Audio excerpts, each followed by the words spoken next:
Valerie Upham. For those of you who do not know me, I'm a real estate agent and I focus on University City. And because I'm a resident of University City, I've been trying to find ways that I can really make a difference.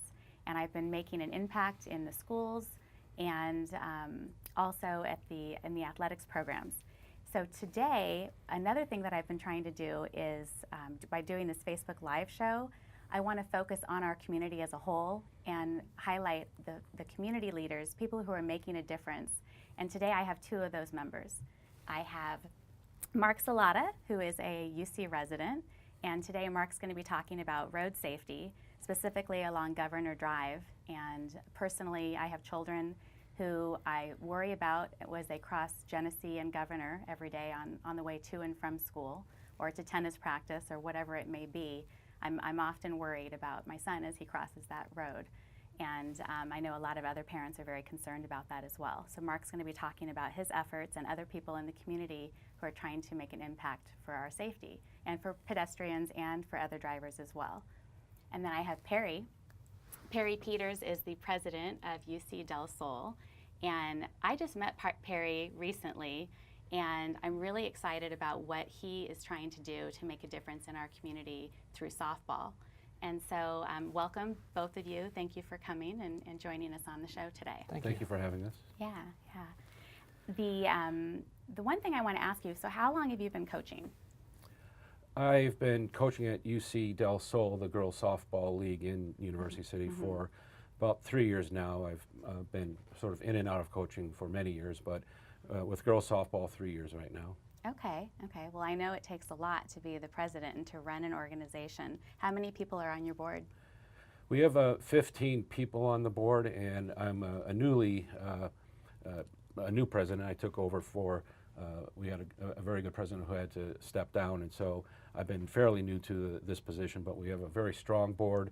Some of the people have been on for 4 or 5 years, so I have a lot of help with people who have been in the league and know how things work, and they help me out quite a bit. Oh, good. And for those of you who don't know, my daughter played softball.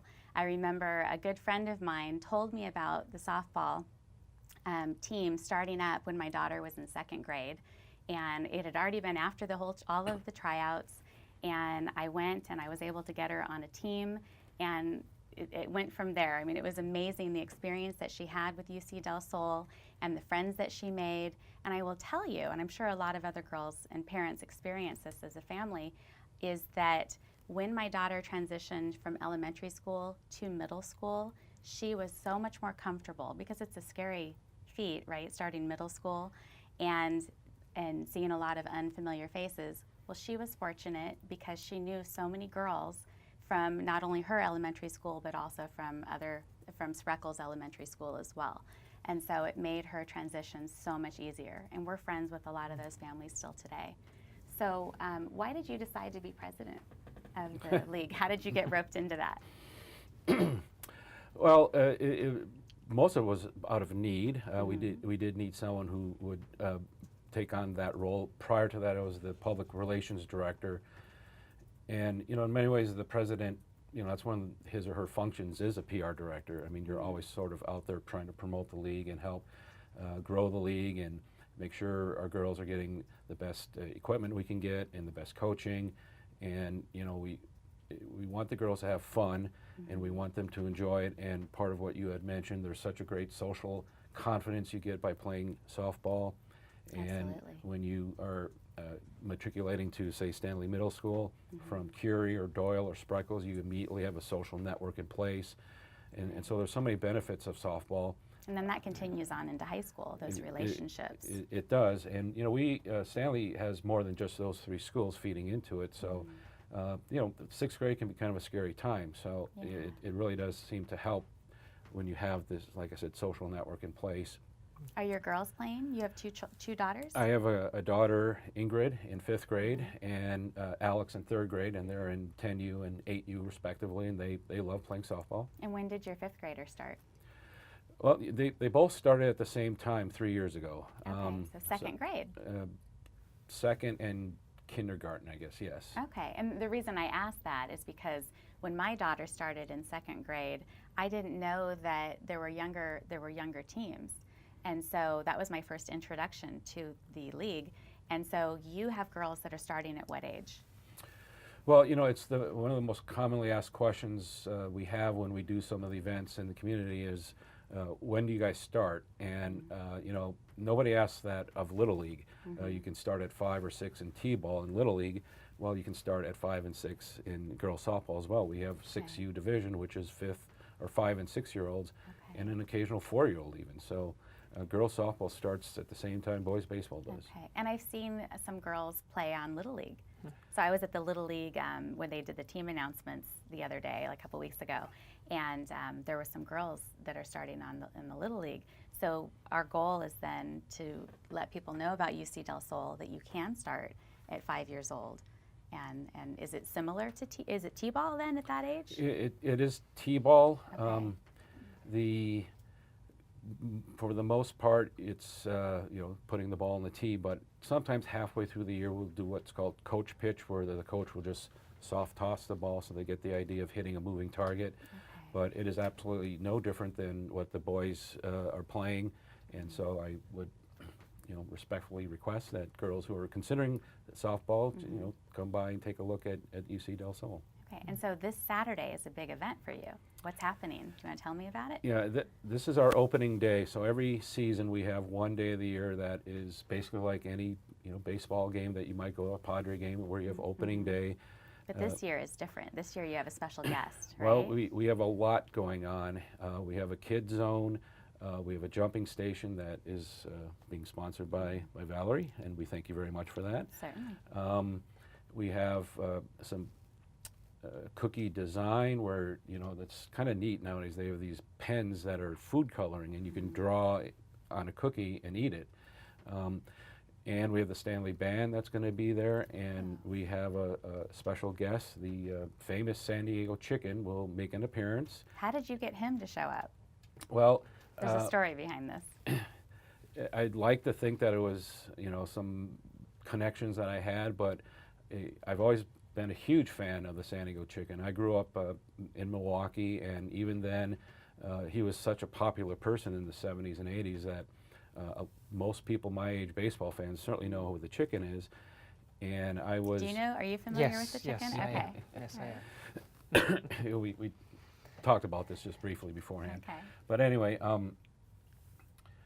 I was just looking at something that we could do to maybe somehow find some local celebrity or something to make this not just another ordinary opening day, even though an ordinary opening day is a fun event, but what could we do to perhaps spice it up a little bit? And we're in San Diego. I knew Ted lives in San Diego, and so I simply sent him an email and asked him if he'd be interested in coming by.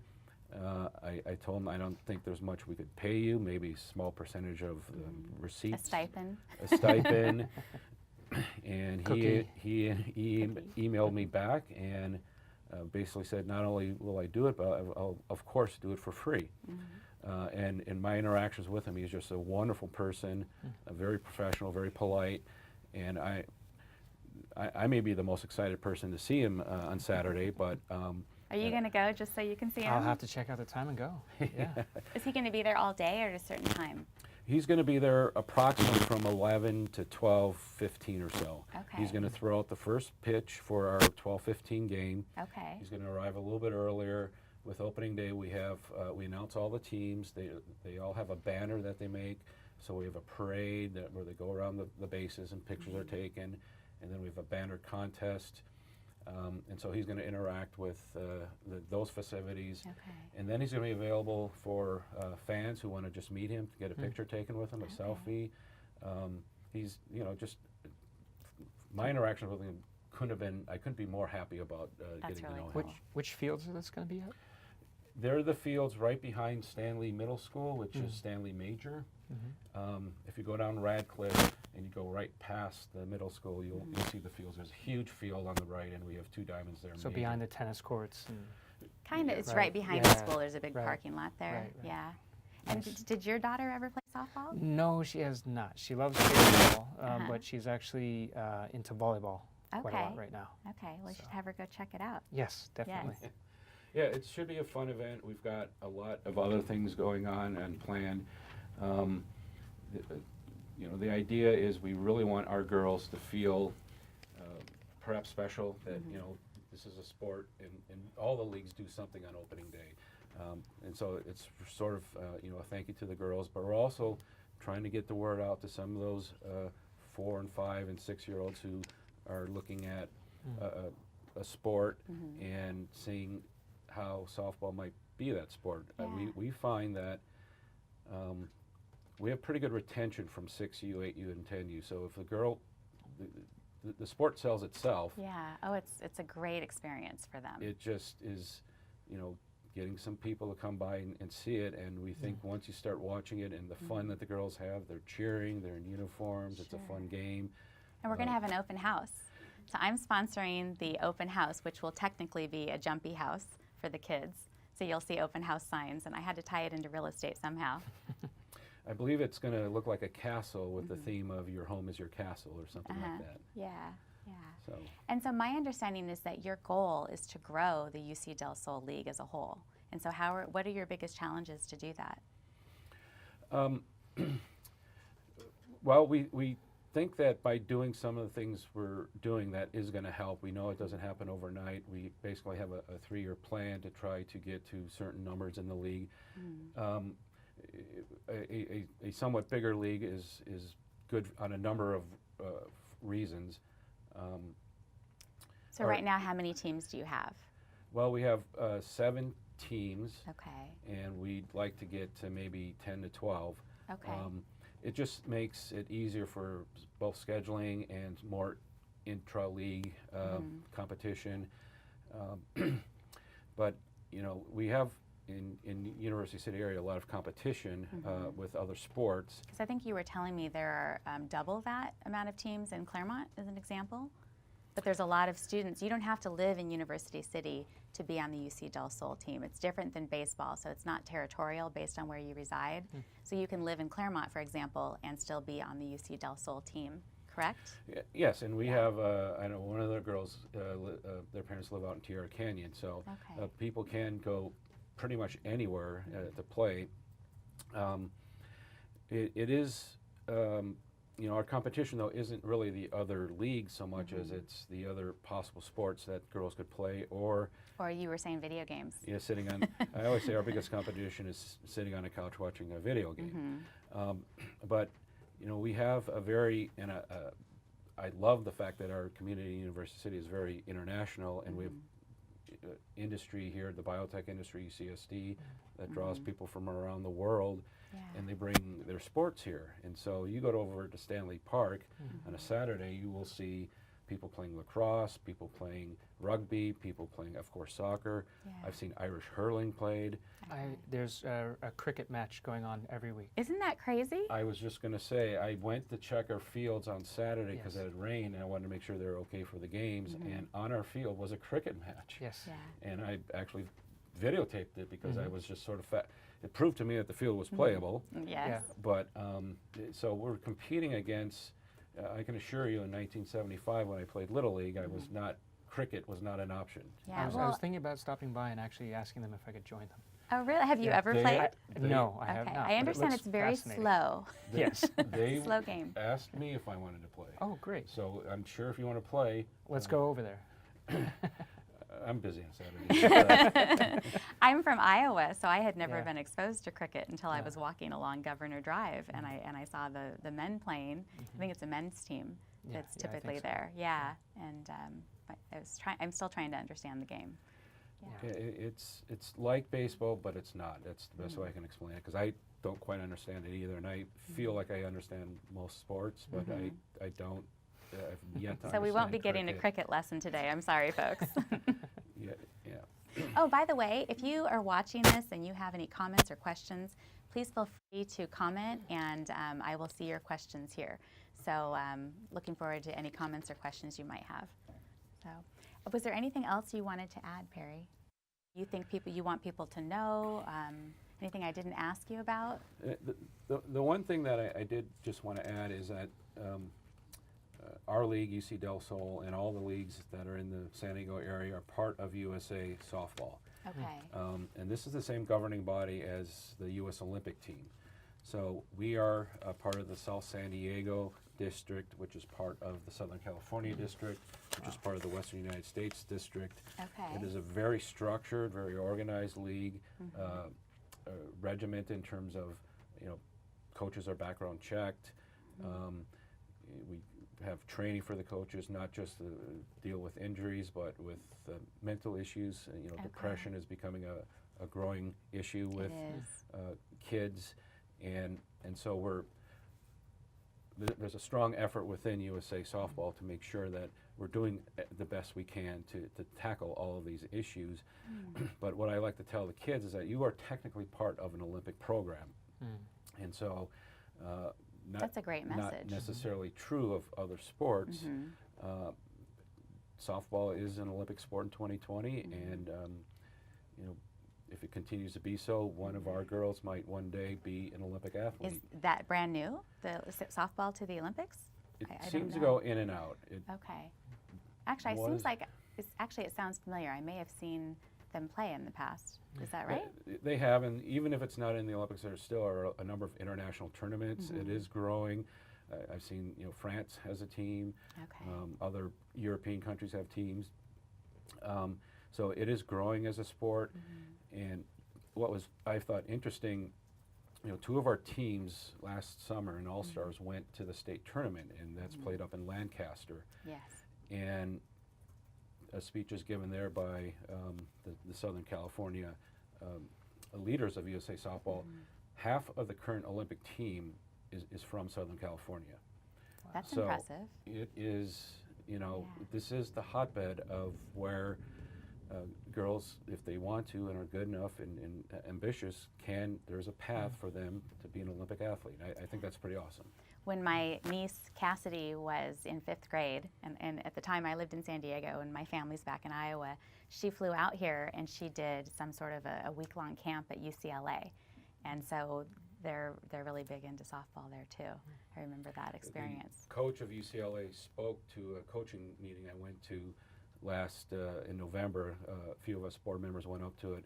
She's a very motivational person, and UCLA, you look at UCLA, Arizona, the Pac-10 is, or 12 I should say, is huge into softball. So is the SEC. It's the games are on ESPN even. And okay. So if the girls, and if are families that show up on Saturday at the opening day, but they're not yet signed up, and they're still interested in playing, maybe they were a little nervous to sign up, but now they show up on Saturday and they say, you know what, Mom or Dad, I want to play.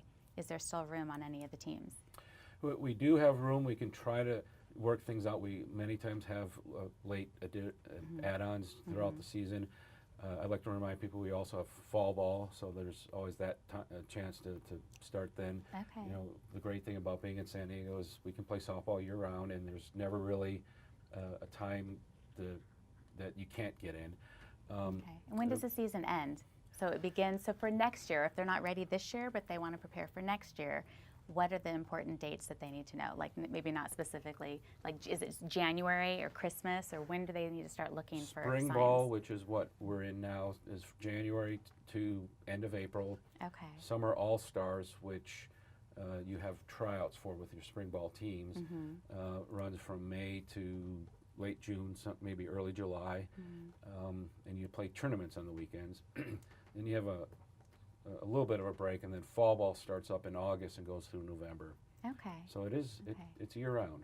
Well, you're making a huge impact for this league, and I like you as a person. I'm really glad I've gotten to know you. And if you are interested in softball, you can go to ucdelsol.com, and Perry Peters, it's hard to say, Perry Peters is the president of UC Del Sol. So thank you so much for sharing this information with us. You're and welcome. This has been a great joy. And thank you very much for everything you've done for our league. You've been very helpful, and that's part of what we're trying to do is get more community involvement as well, so that we have local restaurants that are going to be helping out, and people like you that have helped out. Oh, thank you. It was a lot of fun. I was at the, what do you call it, when they were naming the teams, the announcement day, when all the girls got to find out what team they were on, and that was a lot of fun. So I gave them some cheer books, because you get to the games and some of the girls know the cheers and some don't. So it's important to have that cheer book along for the games. It's amazing how fun. quickly the new girls pick them up, though. Yes, and they get stuck in your head as a parent too. Yes, they do. That nationwide cheer really sticks in my head. So now I'm going to move on to Mark Salata. So Mark, today I really want to talk about your efforts in the community and making it safer. I originally had contacted Barbara Gelman. She's one of the people. She and is it Diane? Diane Airhan.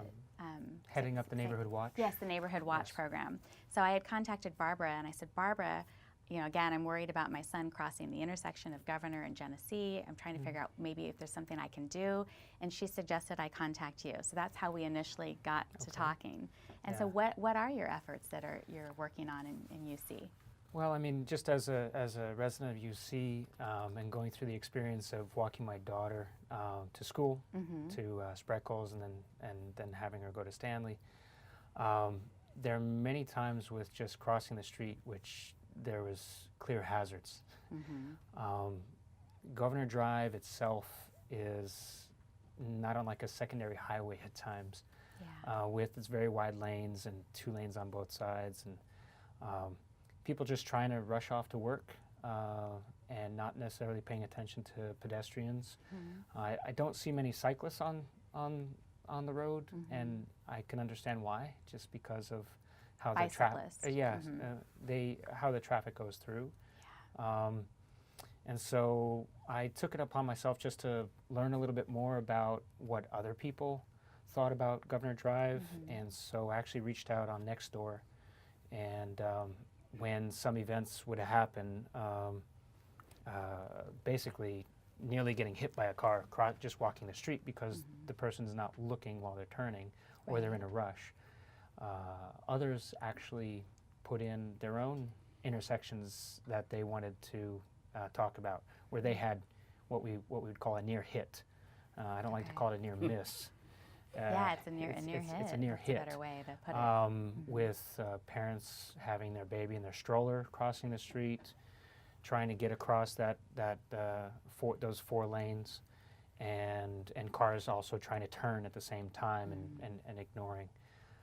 So oftentimes as they're turning, they're looking down, not necessarily at their phone, that could be, but just if they're messing with the radio or the temperature, maybe they've just left their home and they're still fidgeting with their car as they're making that turn. And so that's when there's the near hit. Right, and sometimes I know by experience, the one intersection, Milliken and Mercer, the design of that layout, the one area where it's parking for the swimming pool at the park, that entrance actually is askew from the Mercer road.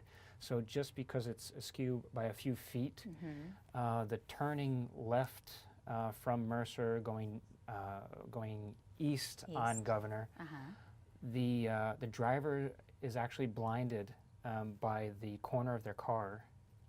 There's a blind spot. There's a blind spot. Okay. And it's exactly where a pedestrian is walking across. I didn't realize that. And the pedestrian has the right of way. At the same time, their light goes on as the green light goes on for this turn. So if a person actually turns left and there is also a person walking, they're in that blind spot during the whole turn. That is really scary. And that's where I not once but almost twice got hit straight on by a car. Okay. And have you notified anybody of this? Oh, yeah. I've been in touch with City Council member Barbara Bree through her assistants, and also San Diego City Engineers about that particular intersection. Okay. And then... So you think if they change the timing of the lights, that will help a little? It was suggested. It was suggested that timing may be changed, but that the engineering came in and stated that based on what they came out and did measurements, and based on the measurements, it fits within the standards of a traffic light. Yeah, but if there's a blind spot, correct, you have to deviate from the standards, right? Correct. So I mean, there's the standards, and then there's practical application. Yes. And so what I'm trying to understand is practical application through all the various intersections where other residents have brought it up as issues. Okay. And so actually I had 2 groups of neighbors from various parts of UC come over to my home and kind of did a little focus group. Okay. How recently? When did you start this? Oh gosh, this might have been started about 2 years ago. Okay. And I meant it to be a not an immediate, urgent process. I know that basically it takes time, and I have other issues I have to take care of, work and whatnot. Sure, life. But actually just slowly but surely getting more information about what could be done and what changes have been made in other neighborhoods. Okay. Now, have you had any issues going along, Governor, with walking to school, your kids riding their bikes? Aaron softballs. Aaron softballs. You know, I take my kids to Curie. Have you hit anybody as you've been driving along, Governor? No, I haven't, but I do know there's just, because I drive my kids to Curie every day, and sometimes I'll make a right on Governor after coming off the drop-off circle area to go do something, and the Governor Genesee interchange is to me, a lot of it is there's so many people on the streets that if you try to make a right turn, there's this notion of anxiousness to try to make the turn, right. and so you can make a mistake. Yeah, very quickly, very easily. Actually, walking after school with my daughter and a few other kids to what I guess now is UC Yogurt. Put in a plug for them. Yes. Very Yay, good yogurt. UC Yogurt. They will be at our opening day, by the way. There you go. And I will be interviewing the owners on one of the future shows. And I didn't even know any of that. Yes, you didn't. But we're going to go into the store. I want to do a live interview there. Can we go get samples? Yes, we'll get samples. Oh, awesome. We'll get to eat the samples, not the Jason's audience. daughter is in UC Del Sol. There you go. Yeah. So actually going there after school, again, that's a similar thing. The pedestrians get the crosswalk signal, but the turning right is legal at a red light. Yes. And I had to pull a couple kids back from the road because an SUV that had picked up their kids was ready to go, and they didn't look because you step and you do it at the same time. They'd hit the brake, but it was good. Yeah. So it's very dangerous intersections, and for a road that has multiple schools, multiple parks on it, I don't think we should have it designed as a secondary highway or very fast. Because what is the speed limit going along Governor? Is it 35? It is 35. However, it also is signed. The signage shows that if there are children around, which assumes probably when school is starting and when the school is ending, that it actually is reduced to 25. And it's a business district, right? You can't do a U-turn in front of Curie. A lot of people do. Right, and that's why they put those little, what do you call it, columns, the cones, if you will, along there to discourage those. Yeah, I didn't know that. Yeah. I thought you could do a legal U-turn there when the light turned green. Right. But it's technically a business district, but parents do it every morning, and the kids are crossing there, and it can be very dangerous there too. Well, speaking of the speed, I mean, the speed limit is 35. When the kids are around, it's 25. Okay. But so what I did. People are actually going. Genesee is 45. They're right? going. In Genesee it's 45, and they are going more likely about 40. Okay. I actually bought a little radar gun. Oh, really? And I stood for a couple of days. I checked in the morning while kids are going to school, and the speeds they're going are 40, 45. I clocked someone going 53 once. This is on Genesee or on Governor? This is on Governor. Okay. So and this where is were you standing? What was your... I was standing right next to the sign that says 25 miles per hour when children are around. Okay. Because I wanted to make a point. Near the rec center, though? Near where? Between the rec center and Stanley, so closer to Stanley, near the baseball field. Okay. All right. Or a softball field, depending on what you're playing. Yes. And so I mean, you're very serious about this. You're very committed to making a difference. Which yes, I mean, applaud you for that. at first I thought, well, it's dangerous because I feel like it's dangerous.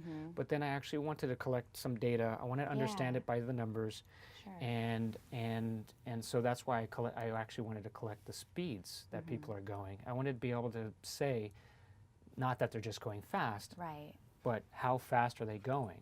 And to my dismay, hardly anybody was going the speed limit, let alone at 25, let alone the speed limit, which is 35 when kids aren't around. Okay. So. And so what are you proposing, or have you proposed? Well, actually, before I ask you that, let me back up. I recently learned that they're putting in continental crosswalks. Yes. Barbara Bree had announced it. I saw it on Next Door Neighbor, which is a great resource tool. If you're not familiar, go to nextdoor.com. Nextdoor.com, yeah. And you'll get to, if you are a resident in UC, then you can belong to the UC next door. Right. And versus if you are in Claremont, then you'll belong to that particular neighborhood. But it's a great tool. No, and Nextdoor that's is a great. Nextdoor is a great. It's a social media platform that verifies who you are. So it's not like anybody can jump in and very talk safe. about University City and the police department who put it together. I thought it was a brilliant idea. It's a great resource for that too. They communicate to you. So I would actually recommend downloading the app to your phone or using it on a computer. Yeah. Absolutely. And so so the Continental Crosswalks, they are basically at the intersection. They're painted white or yellow, and in University City, ours are yellow. Correct? Yeah, they're very wide strips of yellow, and they're quite clear. As a pedestrian, they pop out at you. Okay. As a driver, as you know, they may not. Right, and they just installed them at, was it 4 intersections along Governor? I've noticed it at Mercer because that's where I drive most often. Okay. I have seen them at others, and the plan is to actually implement them in others. Yeah, I know that the plan, what I read, is if it hasn't already happened this past week, it's going to happen very soon. At where Sprouse is, at Scripps and Governor, at Stadium and Governor, where Spreckles is, at the rec center, right there at the pool. Right, which they already put in. And that one is in at Mercer. And then right in front of Stanley at Radcliffe and Governor. So those very 4 important, intersections. very important hotspots for pedestrian traffic. Yes. Yeah. So that may not be enough though to make a difference, Well, right? I mean, it helps. But yeah, what else would you propose be done? I mean, it can definitely help. I mean, last week I actually walked across Mercer with the Continental strips and almost had a truck turning the same scenario all over again. Okay. So are you like a cat? You have 9 lives? Yeah, apparently. But the continental crosswalks don't change the fundamental design of the road. Okay. So we have to ask a question. What are our goals? One of the main goals that many people bring up is we would like people to go the speed limit. We would like them not to speed. We would like them not to hit the gas when when the traffic light turns yellow, hit the gas to go faster to get through.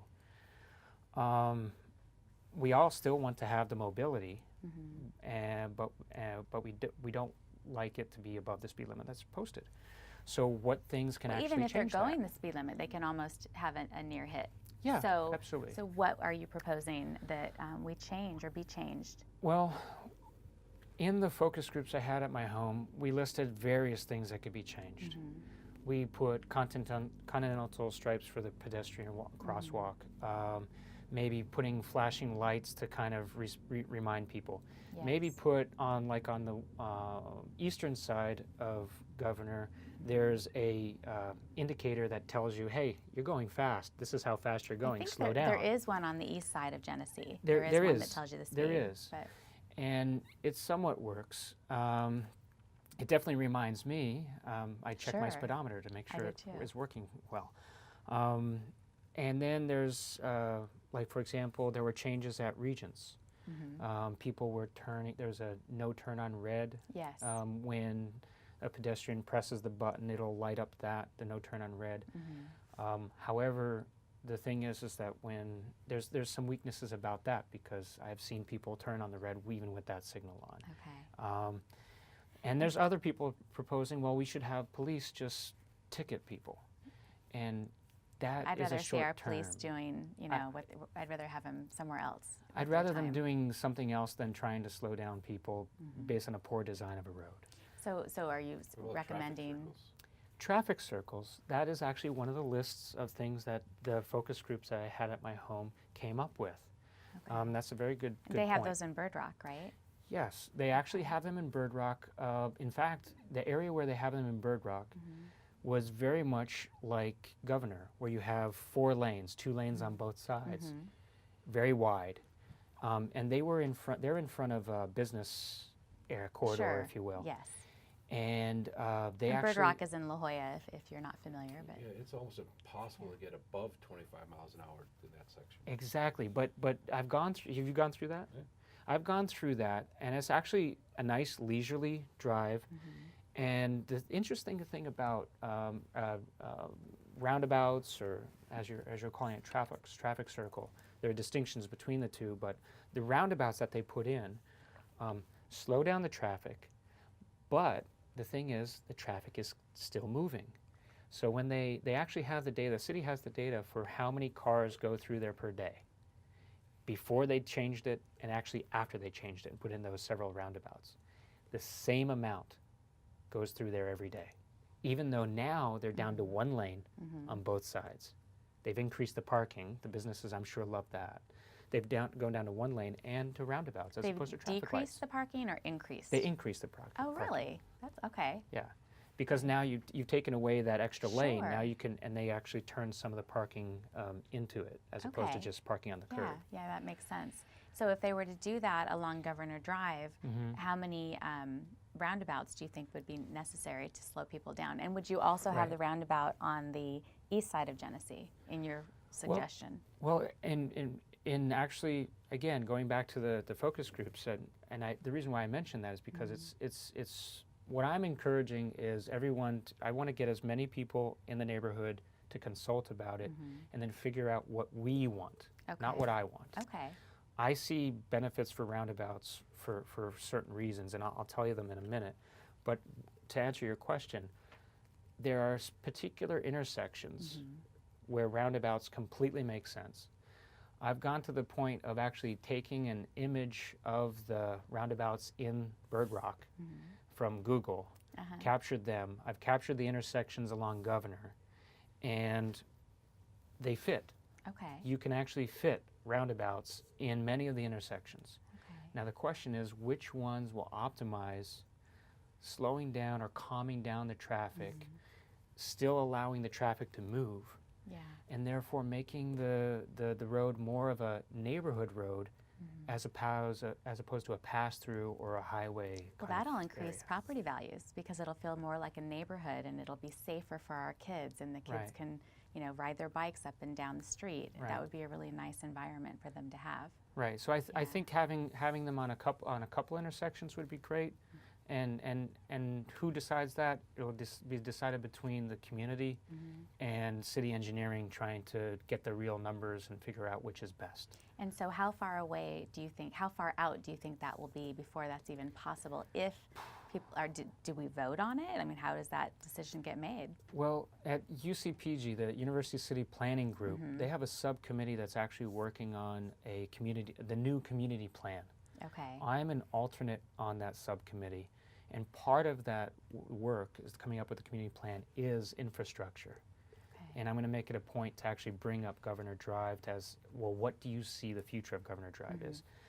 That community plan project is supposed to be finalized after about 3 years.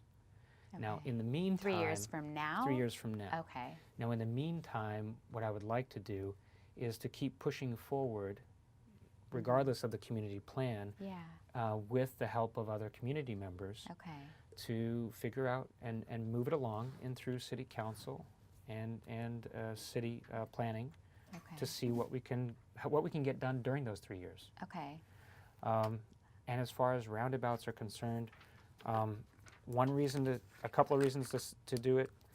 It actually is safer, by the research, safer for pedestrians, cyclists, and drivers. Okay. And in order to do the roundabouts in Governor, you have to narrow the road down to 1 lane on both sides. Okay. And what I'm proposing Will that is slow down traffic? it won't slow down traffic because a roundabout doesn't slow down traffic like a stoplight does. Okay, you get to keep just You moving just keep through moving it. on. As long as a pedestrian's not there, you can keep moving on. If a pedestrian is there, they cross over the 1 lane, they get to a safe median, Okay. and that is actually a shorter period of time, about 3 seconds. Okay. Whereas if you had to wait, you'd have to wait for 15 seconds for a pedestrian to get across the whole way. Good information. But the narrowing down also means that outer lane would be a cyclist lane, Okay. which I That think would a be really lot of nice. people in UC There are a lot of cyclists would in love to UC. be able to safely go up and down Governor Drive. Yes, and get to the canyon side. Yes. Yes, absolutely. So if anybody is interested in finding out more information about the projects or they want to be on the committee, there's the UC University City Planning Group, and they meet once a month. I believe it's the second Wednesday, is that correct? I Thereabouts? believe so. Where is the meeting? The meetings are across in, off of Genesee. At a business? Yes, at Okay. a business. Do you remember? I which? don't know. That's okay. At okay. Campus Point, at But- the Campus Point address. Okay, but if you are interested in finding out more information, you can contact Mark directly. He's allowed me to share his email address. So it's marksalata@me.com, MarkSalata, Mark Salata at me.com. And is there anything that I didn't touch on that you wanted to end your topic on? Well, I mean, basically, this is only one thing I do. I work with Educate, that provides nonprofit that provides support, Yes. financial support to the local schools, public schools. They do an amazing job. And we're having a Taste of the Triangle 25th anniversary celebration Okay. on May 3rd Okay. at Perch. So if you go to educate.org. If you go to uc-educate.org, that's their Okay. website, you'll get more information. Okay. And if anybody's interested in what we've just been talking about about Governor Drive and improvements, I would love to have everyone's input, and I can share that with UCCA, the Community Association, and continue discussions on behalf of others to the city to improve Governor. And you can also contact me, and I can put you in touch with Mark or with Perry regarding either topic today. And also, if you are, my phone number is 858-761-7890. And if you are a community member making a difference and you want to share your story, I would love to help you. We're going to be having Vince Reardon in a future show. He helps the community by cleaning it up, so a clean UC. And I'd mentioned UC Yogurt. So we have many great people in our community that I'm really proud to know and share their story and their efforts in making a difference. So thank you very much for listening, and I look forward to seeing you. My next show will be March 20th, so 4 weeks from today at the same time, 11 a.m. Have a great day, and I'm Valerie Upham. Thank you.